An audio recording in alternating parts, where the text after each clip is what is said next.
The stout but mighty Kharadron Overlords are next up in our faction review series, with a slightly more technological focus than their Fireslayer brethren, or cousins I guess. These guys are still very much a Dwarven-esque army in Age of Sigmar, but they've definitely got a bit more of that steampunk vibe going for them, which some people absolutely love. I'm personally not super sold on it, but at the very least you do have to admit it is a very unique design and look, so we do have to give them some credit for that.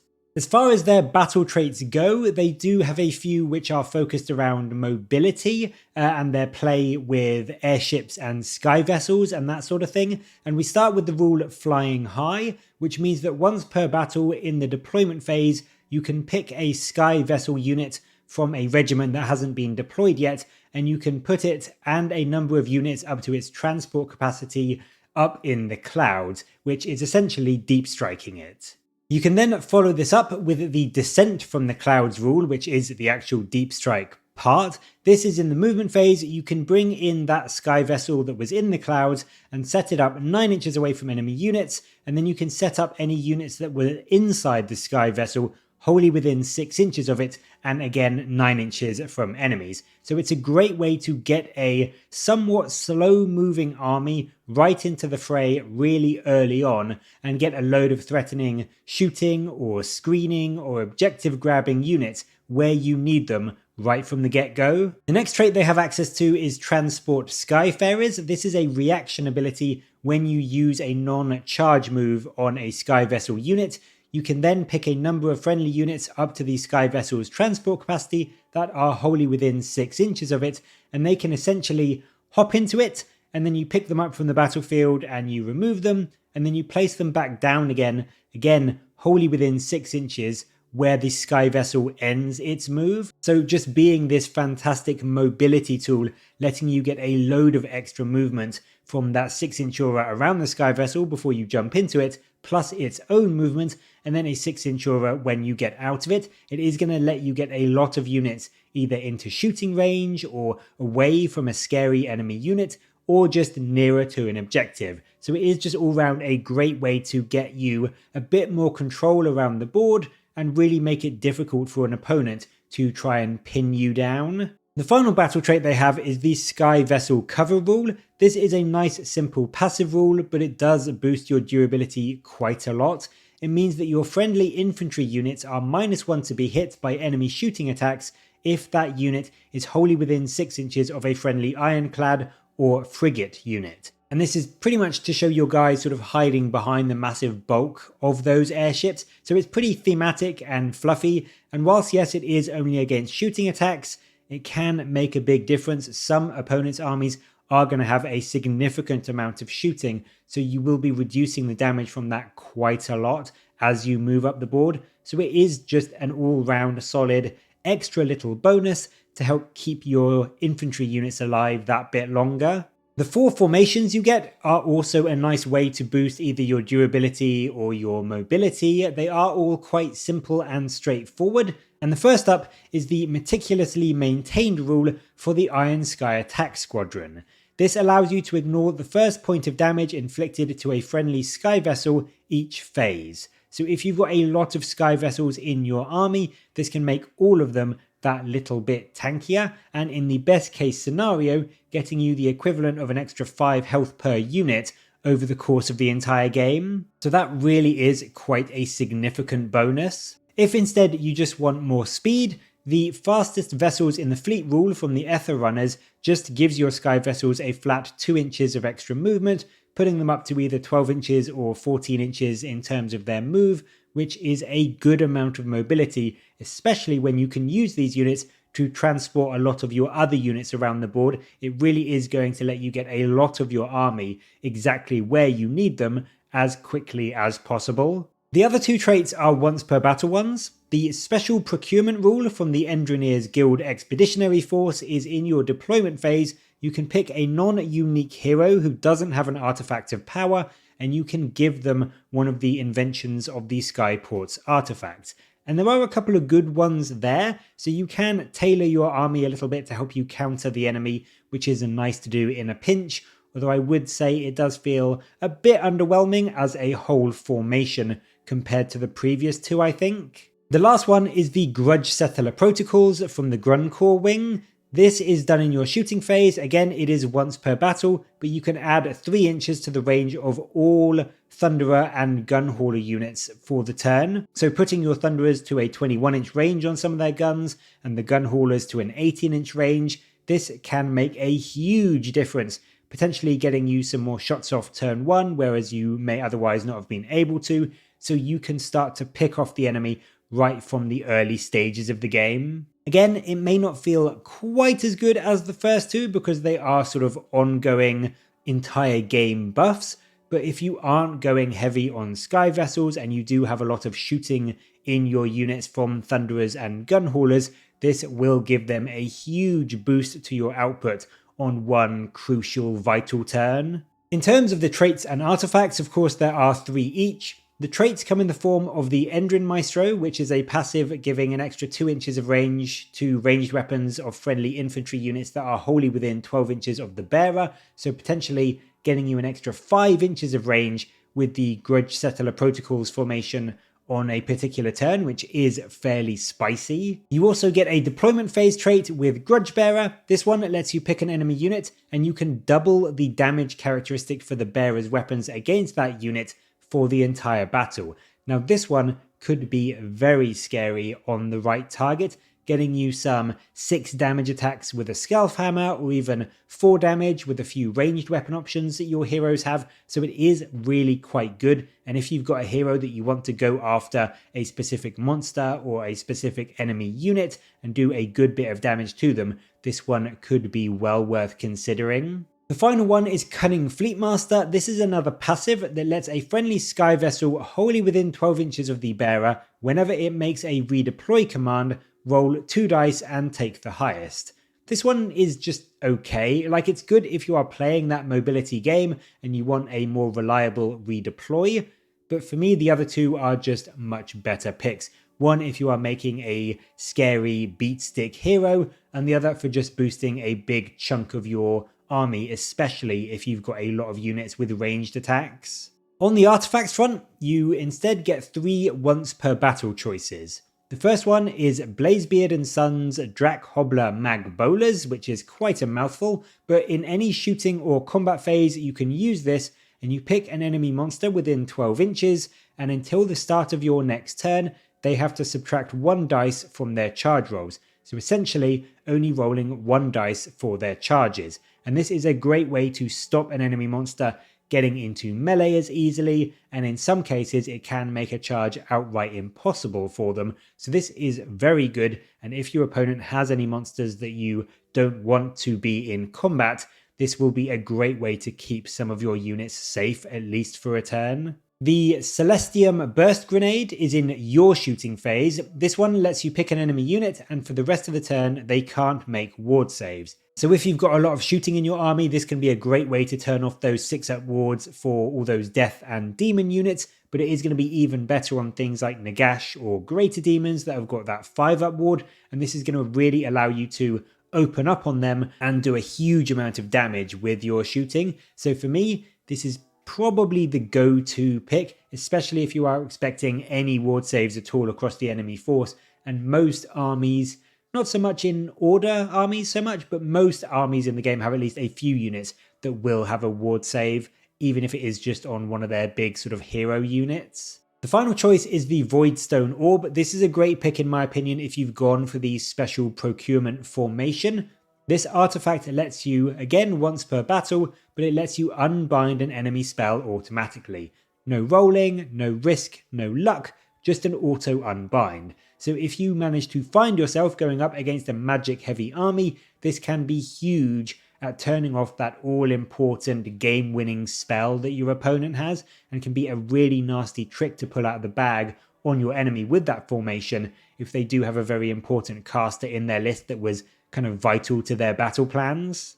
So the traits and artifacts are pretty solid, some good all-round utility choices, as well as a few ways to really boost your output against a single unit or buffing a bigger portion of your army. The Kharadron do have no spells or prayers, not really being into that sort of thing, So now we go straight into the units of the army, and the first up is the named character of Brock Grungson, the Lord Magnate of Barak Nar. Getting you a solid 8 health, 3 up save, and a great 12-inch move, Brock does pay for that, coming in at the new 270 point price tag, but he does have some very good damage output and some very strong rules to back up that price. In terms of melee, he's got 5 attacks that hit and wound on 3s with 2 rend and 2 damage, which is pretty solid for an infantry hero, but then his shooting is really quite scary. He's got 1 shot at 18 inches, which is 3s and 2s, 2 rend, and then a fantastic D3 plus 3 damage, but he also gets 6 extra shots.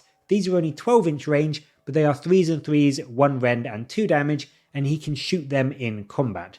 So essentially, when he's within 12 inches of an enemy, he could expect to do nearly 6 damage outright with his shooting against a 4-up save, which for a shooting attack is actually really good. He's also got some pretty great rules on his war scroll. First up is being the first rule of Grungson, which is in any combat phase he can pick 2 friendly Skyfarer units within his combat range, and they each get +1 attacks to all of their melee weapons, so he is just a solid way to boost the output of any Skyfarer units near him as he is getting stuck in himself. He can also use his hilariously named moustache-mounted Ether Blasters to do even more damage. This is done at the end of any turn. You get to pick an enemy unit he's in combat with, and you roll a d3, and on a 2+ do that much mortal damage. So it is just a bit of extra chip damage at the end of every turn, but it is going to be helpful. And then finally, he's also got a once per battle ability in Command the Fleet. This is done in your movement phase. You get to pick 3 friendly Skyvessels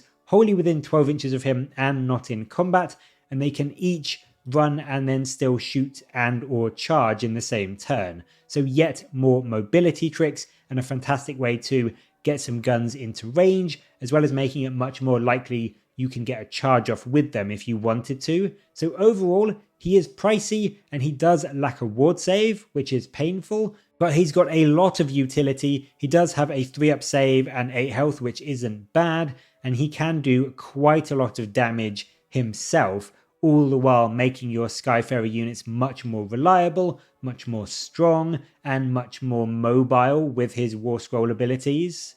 Next up is the Endrin Master in his dirigible suit. He's still got a hefty stat line with 8 health and a 3-up save. Again, he has no ward, but unlike Brock, he is a nice chunk cheaper. He's only 220 points. Once again, he's got a solid mix of ranged and melee, his melee being the same 3s and 3s, 2 rend and 2 damage, but it's only 4 attacks now with his upgraded Ethermatic Saw, whilst at range, he still has the same 1 shot with his Ether Cannon. This is only 3s and 3s with 2 rend and only 3 damage though, so it is quite a bit worse than Brock's.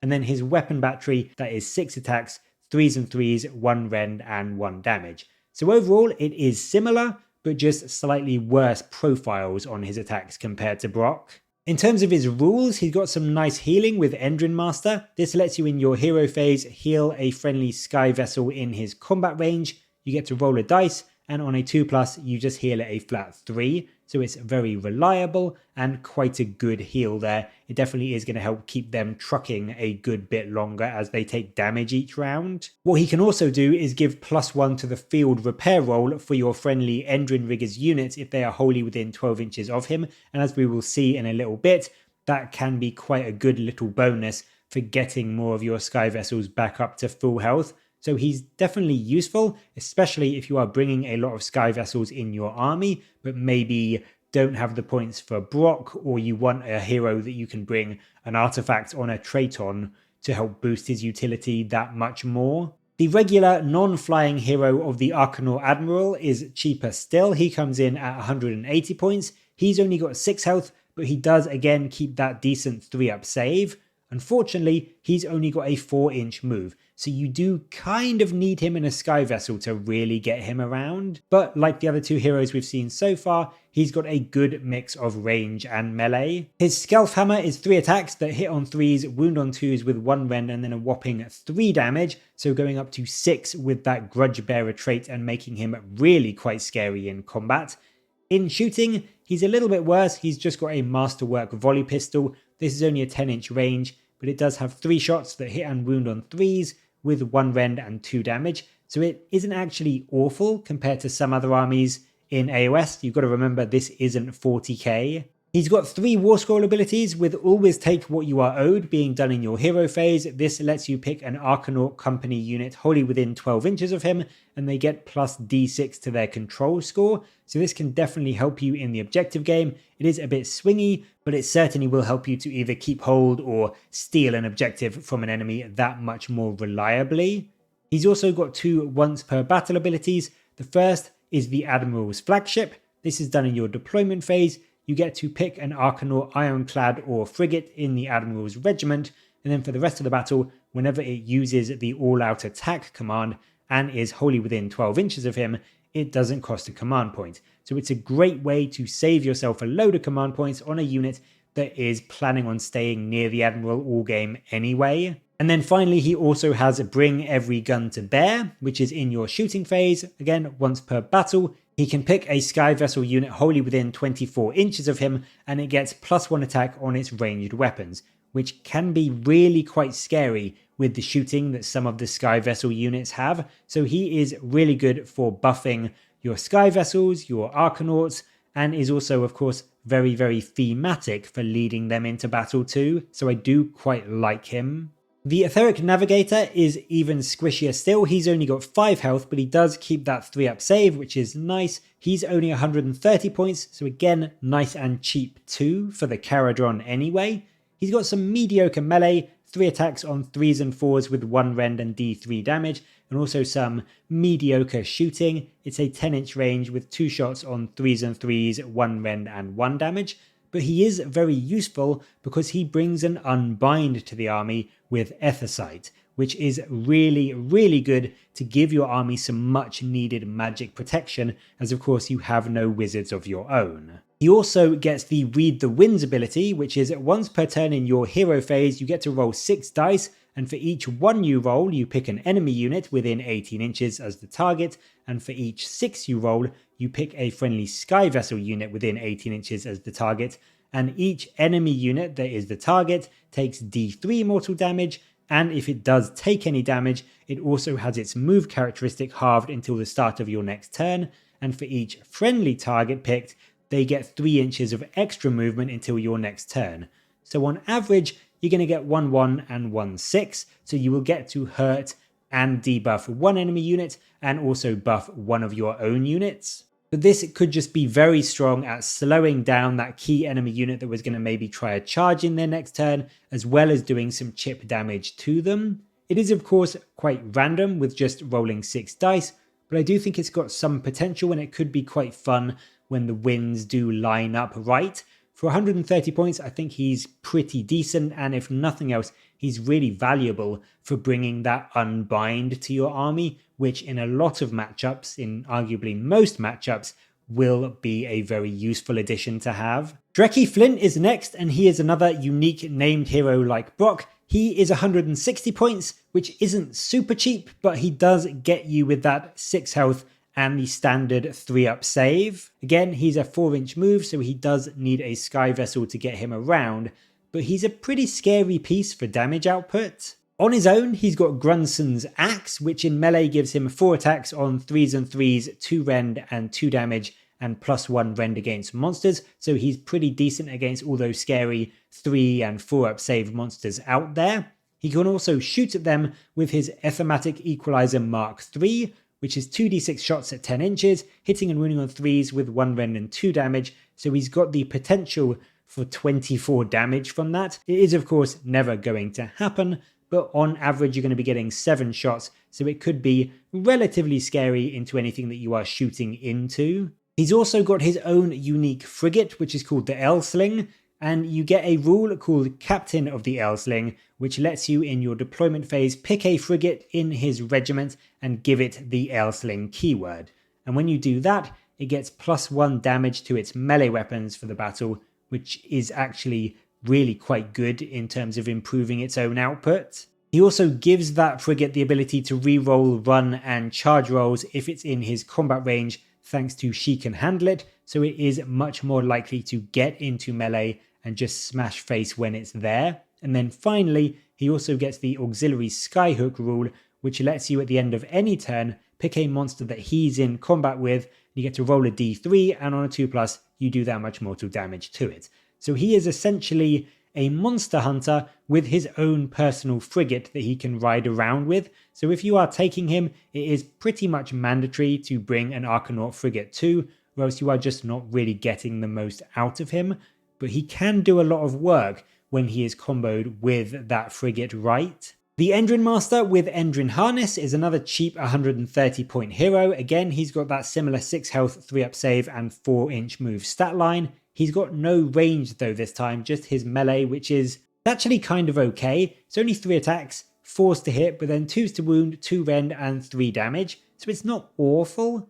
He does on average do around 3 damage to a 4 up save, so he can kill off a few 1 wound infantry if he does get into melee. He's also got the rules II Captain, which is once per turn in your hero phase, you can pick a Skyvessel unit in his combat range and you roll a dice, and on a 2+ it can run or retreat and still shoot for the turn, and it also takes no mortal damage if it does retreat, so it's a great way to get a unit out of combat if it doesn't want to be there, but then still contribute some shooting into the enemy. He then also gets the Endrin Master rule, which is again in your hero phase, you get to pick a Skyvessel unit and roll a dice, and on a 2+, he heals it 3. So it's the same as the Endrin Master in Dirigible Suit, just 90 points cheaper and a little bit less mobile and a little bit less shooty, but still a solid pick if you want to buff some Skyvessels on the cheap.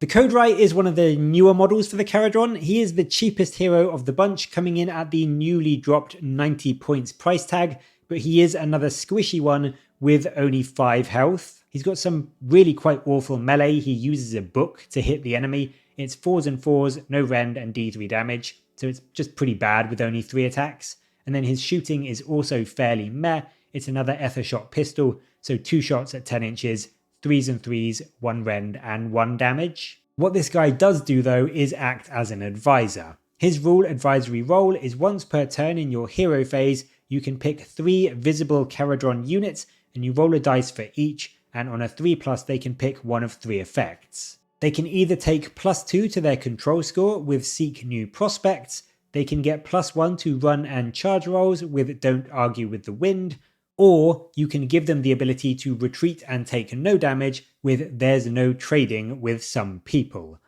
I think he's probably the least useful of the heroes overall. His abilities are cute but nothing super amazing I don't think, and his own personal damage output is pretty abysmal. I think I would normally just pay the little bit extra and go for something like a Navigator or an Endrin Master. The final hero for the Kharadron is the Aether Chemist. He is now 130 points and he is the squishiest of the bunch. He's only got 5 health and he only has a 4-up save on his armor. He's got the same pretty awful melee as the Codewright, 4s and 4s, no rend and d3 damage, but comparatively his shooting is quite a bit better. It's quite funny. It's only 4s and 4s with 2 rend though, which is good, and 1 damage, so it's not super reliable, but it's 3d6 shots, so you could spike it massively and do a load of damage, but on average rolling, he's doing about 2 damage to a 4-up save. So it's not really very good. It is just quite funny if you are a fan of those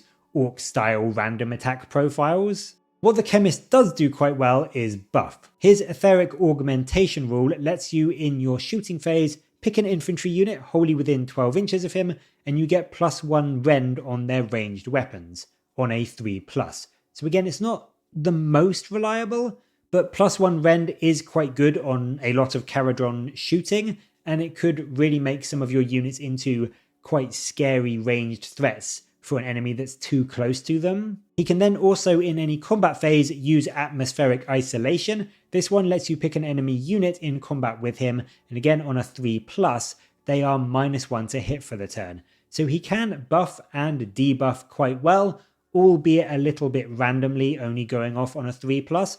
I would say again, he's not awful, he's definitely better than the Codewright I think. I just don't know if he is as useful as some of the other cheaper heroes like the Navigator, so you could take him, he just wouldn't be my first pick to be honest.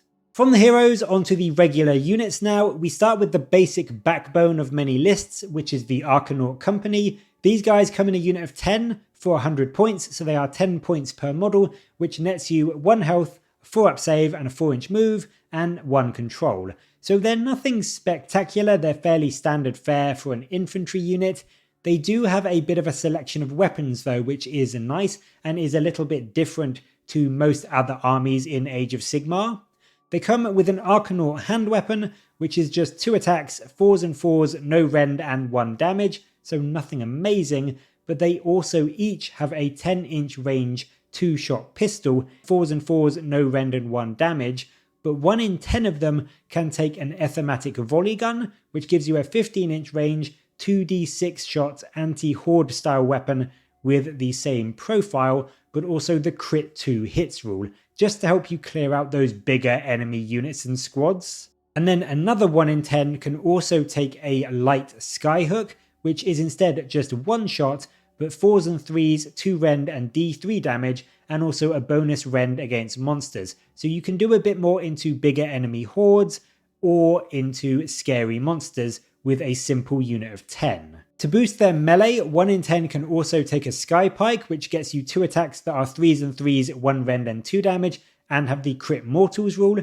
so it's nothing amazing, but a unit of 20 can do a solid bit of work in both shooting and get a decent number of attacks, with 4 of them being 2 damage. They also get the Glory Seekers rule, which gives them +1 to hit against enemy units contesting an objective, so they aren't bad, they are just fairly middle of the road, but do get some options to make them a bit scarier against certain enemies. The Endrin Riggers are a more elite unit, coming in a unit of 3 for 120 points. They are still infantry, but have 2 health to go with a 4-up save, and they can also fly with a 12-inch move, so they are a lot more mobile. Like the Arcanaut Company, they do have a selection of weapon options. They come with a Rivet Gun and Ethematic Saw base, which gives you 3 attacks in melee on 4s and 3s, 2 rend and d3 damage, which is actually fairly solid all things considered, and also 3 shots at 10 inches on 3s and 4s, 1 rend and 1 damage. They can instead have one of them with a volley gun at the cost of their rivet gun and Ethematic Saw. The volley gun is the same as the option for the Arcanauts, 2d6 shots at 15 inches, 4s and 4s, so still your anti-horde option. They also get the option of an Endrin Rigger heavy weapon. Again, it's like the Arcanauts with your anti-monster choice, 1 shot, 4s and 3s, 1 rend, d3 damage, and 2 rend against monsters. So you do have some choice, although I think the Rivet Gun is maybe the best pick because it lets you keep the Ethematic Saw, which is by far the best melee option compared to the gun butt you get with the other 2 ranged options. These guys also get the emergency field repairs, which enables them to make a repair roll for a Sky Vessel unit in their combat range at the end of any turn. You roll a dice and on a 4 to 5 you heal it 1, on a 6 you heal it 2. And this, as you may remember from earlier, gets +1 to the roll from the Endrin Master in Dirigible Suit, so letting you get this off essentially on a 3+, which is fairly tasty and can help them add not only some solid melee to your army, but give them a supporting role in keeping your Sky Vessels alive too. The Sky Wardens are another elite 3-man unit, this time being 140 points for 3 of them. They've got the same 2 health, 4-up save and 12-inch move with fly, and again the same weapon options, but with slightly different base loadouts. The Sky Pike is their main weapon, which gives you 2 attacks that hit and wound on 3s with 1 rend, 2 damage, and crit mortals. And they also bring the Vulcanizer pistol with this loadout, which is 3 shots, 3s and 3s, 1 rend and 1 damage. Once more, you can swap out 1 in 3 for an Ethematic volley gun for the same 2d6 anti-horde shots, or the Sky Warden heavy weapon, which is the same anti-monster profile, 4s and 3s, 1 rend and d3 damage. These guys also get the timed charges as their War Scroll rule, which means at the end of any turn you can roll a d3, and on a 2+ you do that much damage to an enemy unit you are in combat with, and you can also immediately retreat without taking any damage. So this is really good at charging in, doing some damage with your Sky Pikes, and then retreating back to safely, and also doing some mortals to the enemy for the benefit of it, or if an opponent has charged you, a great way to get out of combat and ready yourself for your own charge next turn with pretty much no risk. So they may be a little bit pricey at 140 points for 3 of them, but they're pretty pokey in combat with those 2 damage pikes, and they also get some nice token shooting to go along with it. A slightly more focused shooting unit is the Grundstock Thunderers. These come in a unit of 5 for 140 points, so they are 28 points per model, and they've got a much better 3-up save to go with their 2 health. They do have awful melee, 1 attack on 4s and 5s, but they do have some fairly scary shooting. Their Ethershot rifle is 2 shots at 18 inches, 3s and 4s, 1 rend and 1 damage, so it's not great, but it's not exactly awful either. But 2 in 5 of them can take a Fumigator or Deck Sweeper. This is only a 10-inch range, but it's 5 shots each on 3s and 4s, 1 rend and 1 damage, and anti-infantry plus 1 rend. So they can do a lot of work into enemy infantry squads that are getting too close. And then on top of that, 2 in 5 can take the Grundstock Mortar or Ether Cannon, which is a heavier weapon. It's got a solid 18-inch range, 2 shots each, 4s and 3s, 1 rend and D3 damage, so it's really not bad overall. And a unit of 5 with 2 Fumigators and 2 Ether Cannons can really put a lot of hurt onto an enemy that's within 10 inches, potentially unleashing 17 shots including the champion and doing around 5 damage to a 4-up save. In terms of their War Scroll rules, they get the hold this position, which means if they haven't used a move ability this turn and they weren't set up this turn, they can shoot in combat. So if you are in any ongoing combats and you can't retreat safely, you do just get to blast the enemy point blank and try to get rid of them that way.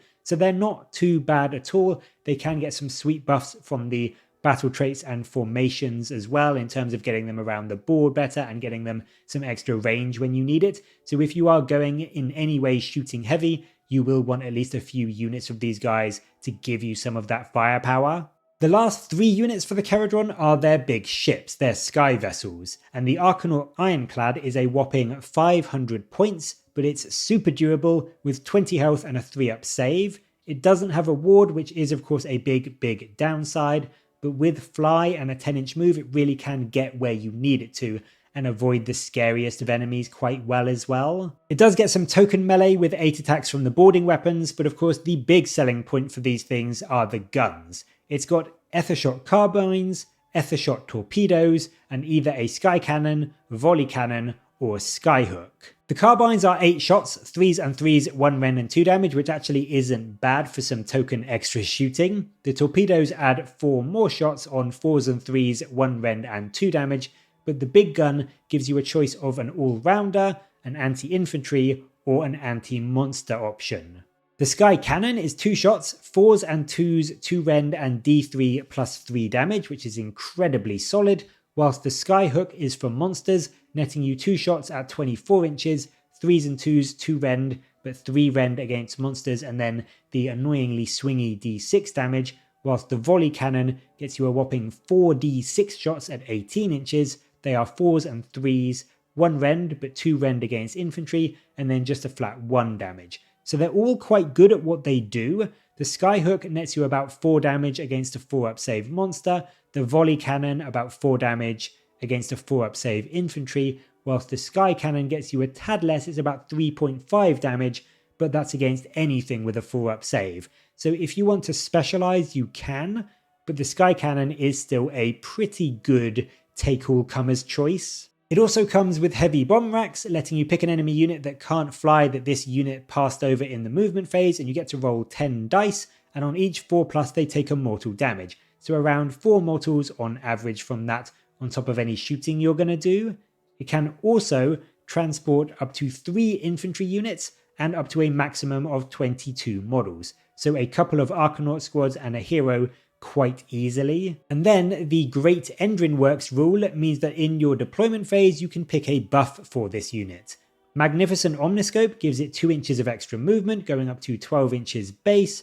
The Collapsible Compartments lets you add 1 more unit and up to 10 more models to the transport capacity, letting you put a really big chunk of your army into this thing, whilst the Etheric Repulsion Field gives it an unbind. So if you are against a magic heavy army, you can get yourself an extra cheeky unbind to help provide even more magic defense for your army. It is pricey at 500 points, don't get me wrong, but it can be very important for moving a big chunk of your army around the board, and also chucking out a really quite scary amount of firepower at a fairly decent range into any enemies that are getting too close to your battle lines. The frigate is a bit smaller and also cheaper at 320 points. It only has 15 health but does have that same 3-up save. It's got the same rubbishy boarding weapons and then a slightly lesser version of the Sky Cannon or Sky Hook. They're almost the same, but the heavy Sky Cannon is only D3 plus 1 damage, and the heavy Sky Hook drops to only hitting on 4s and wounding on 3s compared to 3s and 2s from the Ironclad version. It also only has 4 Ethershot carbines rather than 8 like the Ironclad. It can still transport your guys, but this can only take up to 2 units and a maximum of 12 models, so 10 Arcanauts and a hero for example, and it has medium bomb racks, which are like the Ironclads, but let you roll 6 dice rather than 10, so around 3 mortal damage on average compared to the 5 of the Ironclad. Its unique rule is Assault Boat, which means in your charge phase you can do this and you can pick up to 2 units, as is based on its transport capacity, wholly within 6 inches of it, and they are removed from the battlefield, and then this unit, the frigate, can move the charge distance roll, and it has to end up within half an inch of an enemy unit, so essentially the frigate is making the charge on behalf of your other units, and then the chosen units that you picked up from the board are set up back down again within combat range of the frigate, and they can be set up in combat, and they get strike first for the turn. So basically you get a charge off with multiple units, and up to 2 of them get strike first out of the deal. So it's a really good rule. It means you can get a lot of frontage into the enemy in one fell swoop, and also bring a load of pain to them with some decent attacks that they may not have been expecting that will have the strike first rule. The final unit in the roster is the smaller still Grundstock Gun Hauler. This is, as of about 10 minutes ago, a much cheaper 180 points and is a 10 health 3-up save gunboat. It's got 1 Ethershot carbine and then the smallest version of the Sky Cannon. This one is only a flat 3 damage and only wounds on 3s with 1 rend instead of 2. It also has a slightly shorter range with only 15 inches, but instead of that, you do get another option, which is the Drill Cannon. The Drill Cannon is only a 15-inch range, it's only 1 shot, but it hits on 3s instead of 4s, and it's 3 rend instead of 1. Now, they both do end up doing around the same damage to a 4-up save, but in some situations you may want that better 3 rend. In other situations, you may prefer the extra shots from the Sky Cannon. It's largely similar most of the time, but against anything with a 5 or 6-up base save, the Sky Cannon will probably be a bit more reliable, whereas anything with a better save, you may want to go for the Drill Cannon instead. It is likewise a transport, but this time can only take 1 unit with up to 5 models maximum, and it's got the light bomb racks, which lets you roll 4 dice and do mortals on a 4+, so averaging 2 mortals on a unit that you fly over. What the gun hauler can also do is be an escort vessel, and what that means is that when an ironclad or frigate is within its combat range, both that unit and this one get a 6-up ward. So this is, I think, maybe the only place in the army you can get a ward save, but it definitely will add some value for both your gun hauler and a frigate or ironclad that is near it. And if you like relying on those ward saves a bit, this is definitely going to be a good way to just add that bit of extra durability to your Sky Vessels. Overall, it's still a solid little piece, and as I said, if you are going heavy on the Sky Vessels and are focusing on that for your, formation and everything, you will almost certainly need a few of these just to give you some screening and also hand out that ward save to a few of your bigger Sky Vessels for that extra durability. And that is the Kharadron. They are a very small, very elite little army, but they can be played in a few ways, albeit I would say at the moment, going heavy on the Sky Vessels is arguably the best option. You can take a few and get a load of Arcanauts zipping around the board, capturing objectives and just being a pain, or you could arguably go for more of a gun line with a load of Thunderers if you know your opponent is a very melee-focused army. So they can be quite flexible in some ways, and I do think their rules are fun and fluffy and cool. I will say they're not my favourite faction looks-wise, but I do quite like how they seem to play, and I do think they have a lot of potential if your opponent may not be expecting an army which can be, for Dwarves, quite so mobile, and also for Age of Sigmar quite so shooty when most things are melee-focused, and also really quite durable. You do have a lot of things that have got a 3 or 4-up save, so even though you don't have a ward, you are quite tanky anyway. But what do you make of the Kharadron, and how do you tend to play them in your games? Let me know your thoughts down in the comments below, and as always, thank you very much for watching. Please do like and subscribe for more Warhammer content from me, but until next time, I'll catch you later, guys.